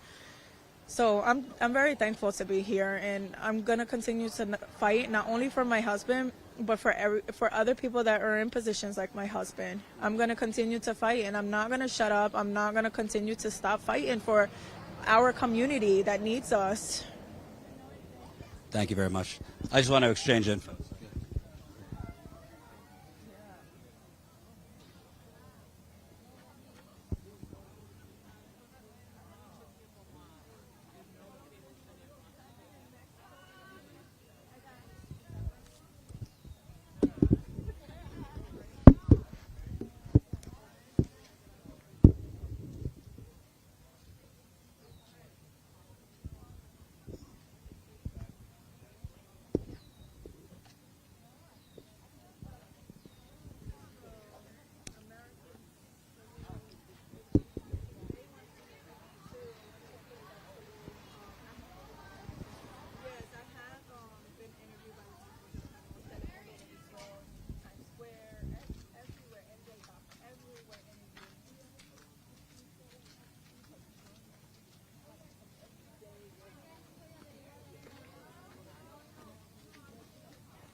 All right. I think that's enough misery for one day. It's just really outrageous. It's just really, really outrageous. I've covered a lot of things over the last decade. I've been a journalist for 20 years, but specifically like reporting on the ground, I started in 2016. I've been to Flint over 20 times, Standing Rock. I've interviewed single mothers in RV trailer parks. I've seen the ugly face of American capitalism and imperialism, folks. I've seen it. I've spoken with it. I've gotten in cops' face. I've been shot at with less lethal bullets. Still have a mark in my calf from being hit with a rubber bullet in Standing Rock. That was not pleasant. So I've seen a lot of shit, and not a lot of things surprise me. But, I mean, listen to this. You're hearing stories from wives of their husbands who are imprisoned, who literally just volunteer to go mow people's lawns for no money, who volunteer to help people with kind of, construction and contract jobs, who work for the local fire department, who are good fathers. And this is who we're imprisoning in this country while you have, say what you want, you either love or hate Trump. There doesn't seem to be a lot of in between, but objectively speaking, by the facts, I mean, this is the most corrupt president, most corrupt administration ever. I mean, his net worth went up $6.5 billion with a B under his second term. Last time I checked, the president's salary is a few $100,000, and he claims he's not taking it. Well, how did his net worth go up $6.5 billion? Through an illegal crypto scam.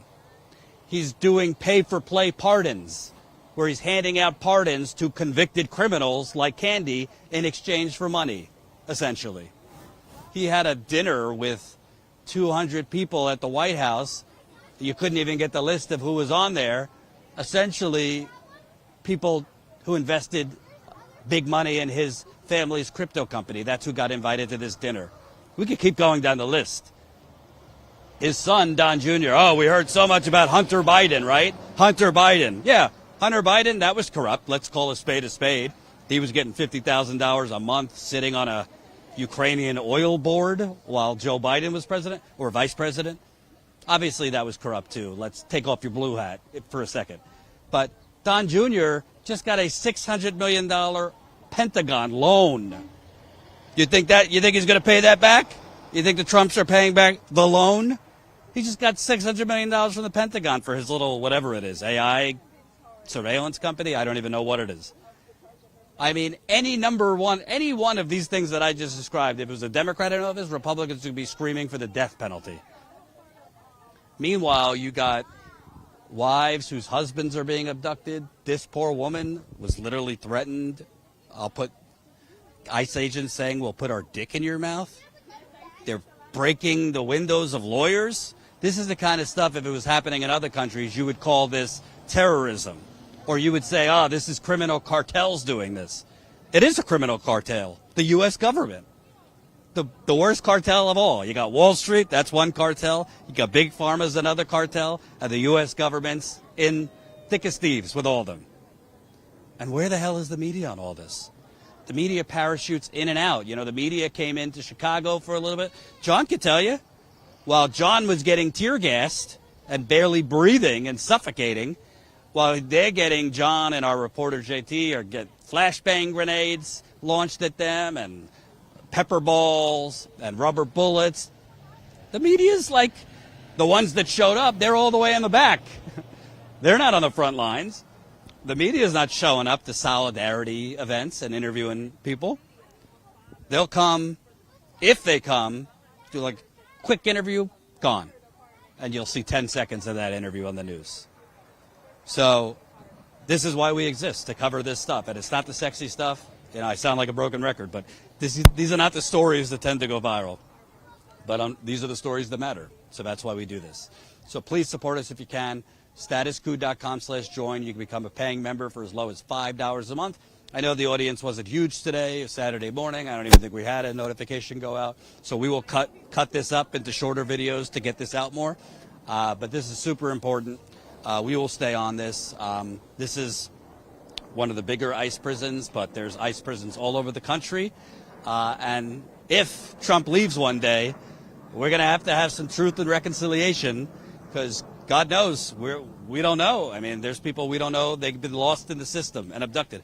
Actually, can I interview you real quick? Yeah. Tell me your name again. My name's Terry Seuss. Terry Seuss, so you are one of the leaders with Eyes on ICE, New Jersey. So tell me about, because I was just saying, I'm just outraged after all these interviews, but you're dealing with this day to day. Unbelievable.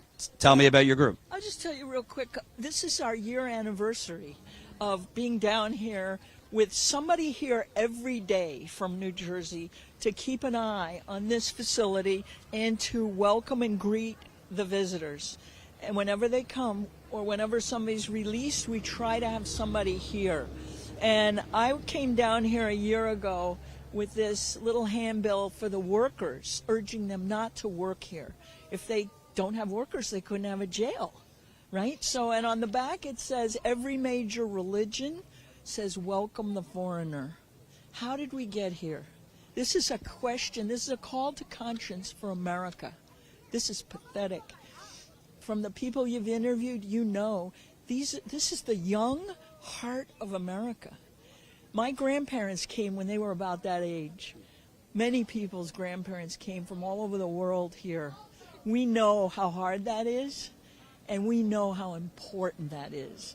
That is the essence of America. We are a great, beautiful mosaic, right? And we need these people.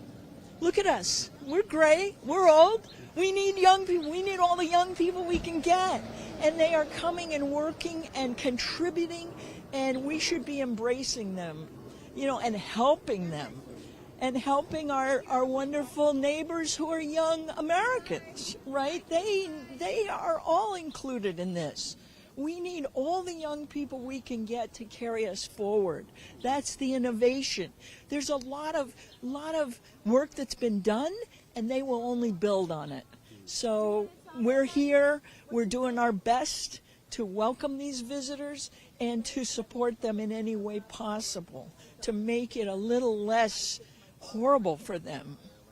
So let's hope next time I see you, this place is closed. You know, because that's what we want. We want all of these immigration detention centers across the country closed, and the ones they want to open, we don't want them to open them. Can you kind of talk about, on a positive note, this community that's kind of come together? Because with ICE, most of the images in the media are of the violence and the gas. You don't see as much this. This is a daily community that's come together. Sometimes less people, sometimes more, but it seems like people have really come together to support each other. Yeah, absolutely. And, this is a public sidewalk.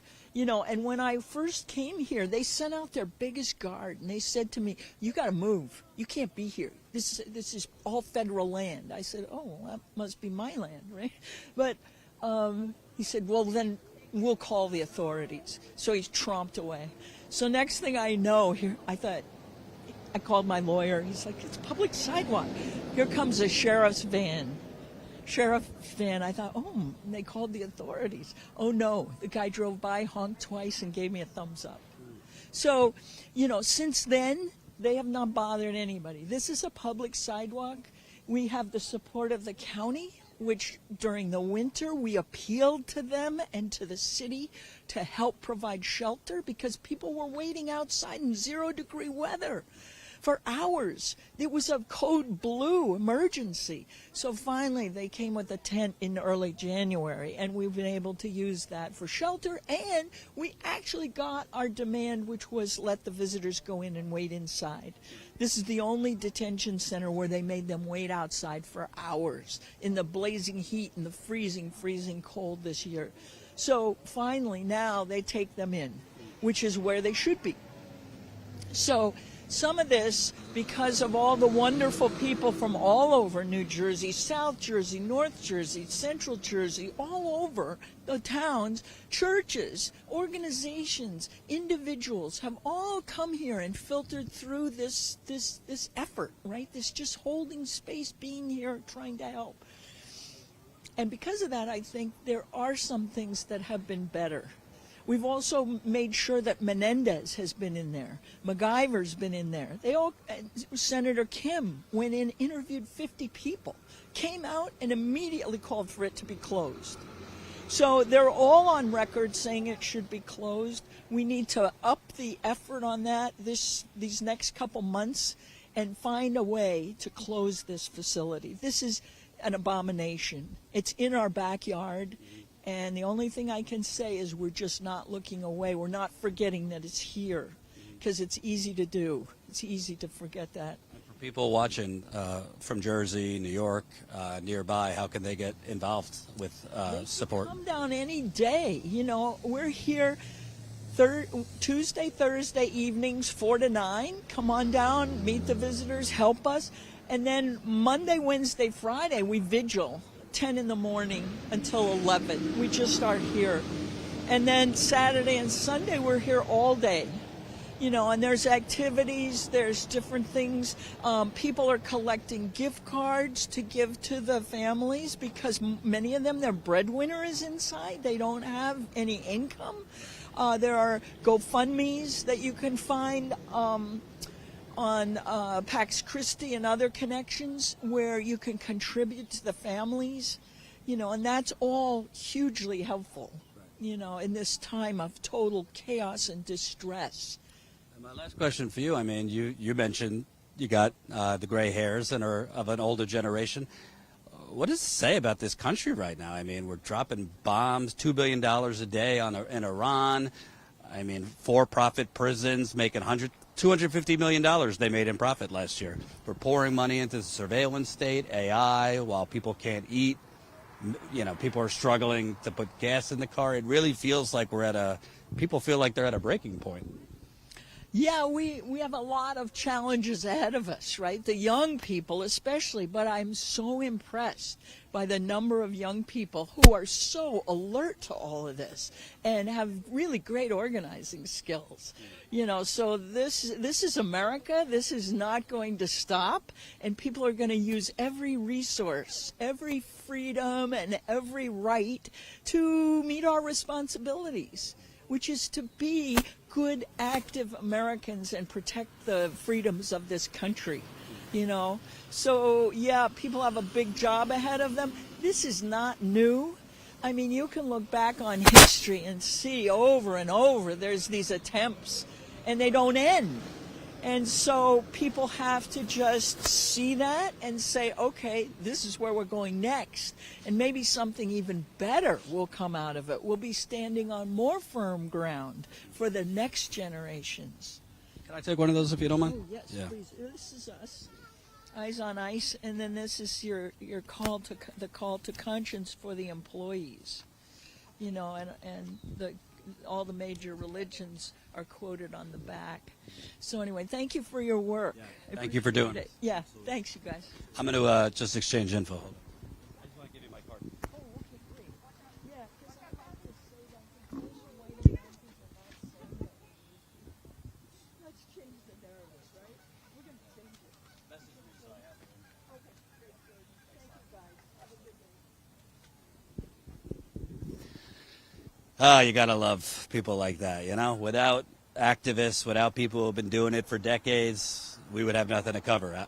So we kind of launched Status Coup to really do it the opposite way. You know, most media outlets immediately go to, like, the experts and the pundits and the politicians, and they're built on access to politicians and the, you know, people with names. I don't want to talk to politicians. I will. They won't like it. I'll challenge them. But our preference is to talk to the people, the activists, the community members, because that's where you get the truth. That's where you find out where the bodies are buried. We'll stay on this. I mean, John and I live close enough to be able to come back here periodically. At the end of the day, this is a concentration camp. They're not being fed properly. They're being physically and psychologically tortured. There have been people that have died in here with no explanation, and this isn't the only one. So obviously, in the Trump regime, it's kind of hard to keep up because every hour there's a different crisis. But I think when the dust settles, if he ever leaves, and I'm not convinced he will willingly, I think we're going to look back and realize we basically had we basically had mass torture prisons where people have been lost in the system, people have been deported, there's been reports and accusations about people killed by ICE guards. So we're going to stay on this. Again, please support us if you can. I know I sound like a broken record, but we could beg corporate America. We choose not to, so I'm not beyond begging you, the people. Thank you, John, Colin, Jenny, everybody watching. StatusCout.com/join. Become a member for as low as $5 a month. StatusCout.com/join. You could also donate. StatusCout.com/donate. We'll see you next time.